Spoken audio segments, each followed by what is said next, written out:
कहानी शुरू होती है एक छोटे से गांव में, जहां सभी लोग एक दूसरे के साथ मिलजुल कर रहते थे। वहां की सबसे बड़ी बात थी चांद के नजदीक एक छोटी सी झील। वहां की खूबसूरती ने सभी को मोहित कर लिया था। चांद की कहानी। उसने यह भी कहा कि हमें अपनी खुशियां और सफलता को पाने के लिए अपनी मेहनत को सही जगह लगाना चाहिए। रवि ने अंधेरे में चंदा मामा की छाया को छूने की गलती समझी।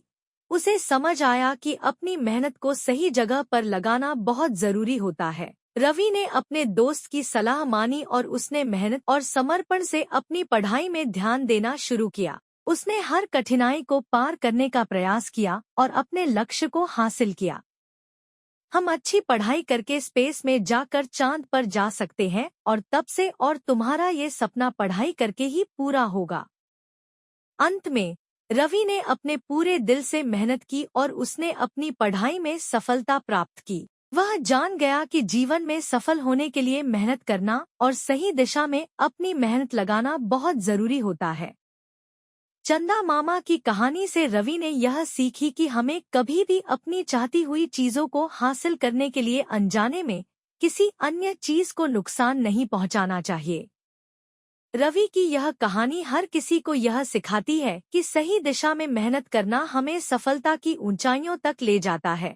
वह चांद की रोशनी की झील की छाया को छूने की गलती से सीखकर आगे बढ़ा और अपनी मेहनत और संघर्ष से अपने लक्ष्यों को हासिल किया। गांव में रहने वाला एक छोटा सा बच्चा था जिसका नाम रवि था। रवि बहुत ही चालाक और उत्साही बच्चा था। उसे रात को चंदा मामा की रोशनी बहुत पसंद थी। वह हर रात चांद की खोज में जाता था। एक दिन रवि चांद की झील के किनारे गया। चांद की झील को अभी तक किसी ने छुआ नहीं था। रवि ने सोचा, यह झील तो मेरे चांद से मिलती जुलती है, मैं इसे भी छू सकता हूँ। और बिना सोचे समझे वह झील में चांद की रोशनी को पकड़ने की कोशिश करने लगा।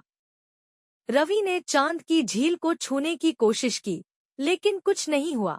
झील के पानी में चांद की छाया बस तस्वीर में ही थी। वह बहुत जोर शोर से कोशिश करता रहा, पर चंदा मामा की रोशनी को छूने में नाकाम रहा। फिर वह उदास होकर वहां से चला गया और फिर उसके एक दोस्त ने रवि को बताया कि चांद की रोशनी को छूना असंभव है।